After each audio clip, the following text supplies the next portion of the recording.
Heard a lot of stories in the last few days about two men involved in a deadly shooting. Tonight, we hear from the friends of the man who pulled the trigger twice, once on his wife's ex-husband, and finally the second one on himself. The shooting Tuesday divided a community and ripped apart families of two men connected by their love of one woman. Chad Moore shot and killed Ryan Taylor Tuesday afternoon, then shot himself in the woods of North Idaho. Moore was married to Taylor's ex-wife.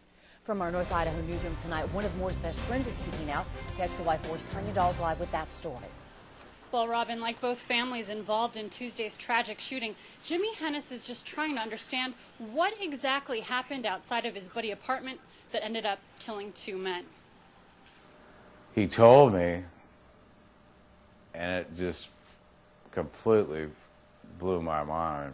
Jimmy Hennis heard the news from a friend who called him up and said his buddy Chad Moore was on the lam, shooting a man to death in Hayden. I can't see it being an execution-style killing. But the Chad that Jimmy Hennis knew was a thoughtful friend, loving father, and wouldn't, according to Hennis, kill anyone who was innocent. He was a very intelligent person, really into history, and that's my big thing. We used to play chess together. That's why it's so hard for Hennis to come to grips with the fact that his friend of at least 12 years shot and killed Ryan Taylor outside his own home. I don't know what transpired in the parking lot, but for him to get shot in the back of the head, in the back, something had to happen. This old friend says he'd known that there was trouble between Chad and his wife, Amber, and Amber's ex-husband, Ryan Taylor, including a physical fight a few weeks back. Hennis claims Chad was badly beaten by Taylor. From what Chad had told me, that the guy hit him about 13 times. He had black eyes. For now, Hennis says he's grieving the loss of a close friend and would like to remember him as a family man, a Christian, and a supportive buddy. He definitely wasn't trigger happy.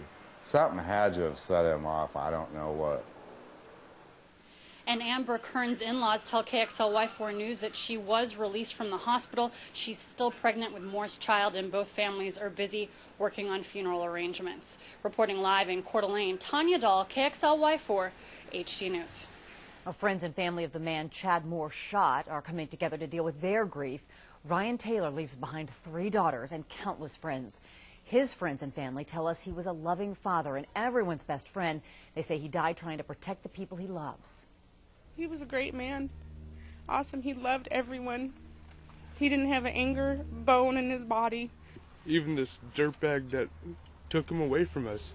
If that guy would have called him for help, Ryan would have given him his shirt. And that's the kind of guy he was.